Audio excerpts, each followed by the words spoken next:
Hey everybody, welcome back to another Mike B for Book Talks. But today it's also B for baseball because a book that we're going to talk about today is Shoeless Joe, copywritten in 1982 by W.P. Kinsella. It's a book from a special genre called magic realism. And that's defined as what happens when a highly detailed, realistic setting is invaded by something too strange to believe. Kind of like the 2014 Kansas City Royals and their playoff run, right? Well, build it and they will come. Go the distance. Ease his pain. Those are watchwords throughout these 265 pages of stories of people's lives that are linked by their frustration with life and their love and passion for baseball. It's a simple yet complex story of love, passion, the love between father and son, family, dreaming and believing in those dreams.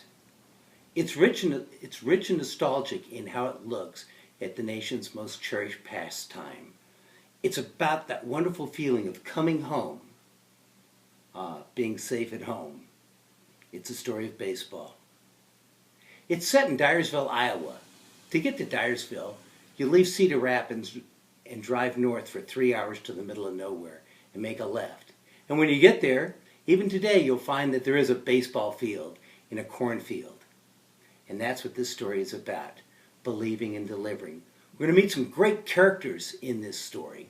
We're going to meet Shoeless Joe Jackson and his 7 teammates from the 1919 Chicago Black Sox scandalous World Series team. We're going to meet a doctor/baseball player named Archie Moonlight Graham. We're also going to meet a very unique and interesting character, J.D. Salinger. Yes, that J.D. Salinger who wrote Catcher in the Rye, which, by the way, is a good canon pairing for this book. We're going to hear a whole lot about this rich story, about America, and about our passions.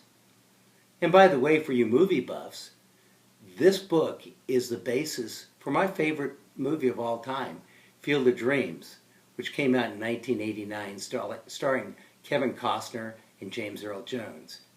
As a matter of fact, we're going to take just a few minutes here and have James Earl Jones tell you about dreams.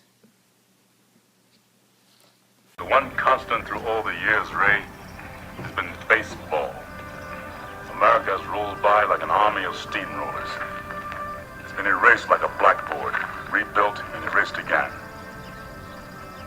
But baseball has marked the time. This field, this game, is a part of our past, Ray. It reminds us of all that once was good, and it could be again. People will come, Ray. People will most definitely come. Hey, welcome back. I'm going to read you just a little bit of a conversation from the book between Shoeless Joe and the narrator, Ray Kinsella. "Can I come back again?" asked Joe. "I built this left field for you. It's yours anytime you want to use it," Ray answers. Joe says, "There are others. If we were to finish the infield, why, old Chick Adele could play first. We'd have Sweet at short and Buck Weaver at third. We could even stick Mullen at second, and Eddie Cicotti and Lefty Williams would really like to pitch again. And if you could finish center field, it'd mean a lot to Happy Felsch." Ray says, "Sure, I can do that." Then he pauses and says, "I know a catcher. He never made the majors, but in his prime he was good, really good. Played Class B ball in Florida and California." "We'd give him a try," said Joe. "You got to give us a place to play, and then we'll look at your catcher." Joe looks around for a minute and says, "God, what an outfield. What a left field. This must be heaven." "No, it's Iowa," Kinsella answers. But then, as Joe walks away, he says, "I think you're right, Joe. This is a baseball story, but it's more than that. It's a story of redemption and dreams fulfilled. A story of America at its best." Now, I have just one last little bit from this old catcher.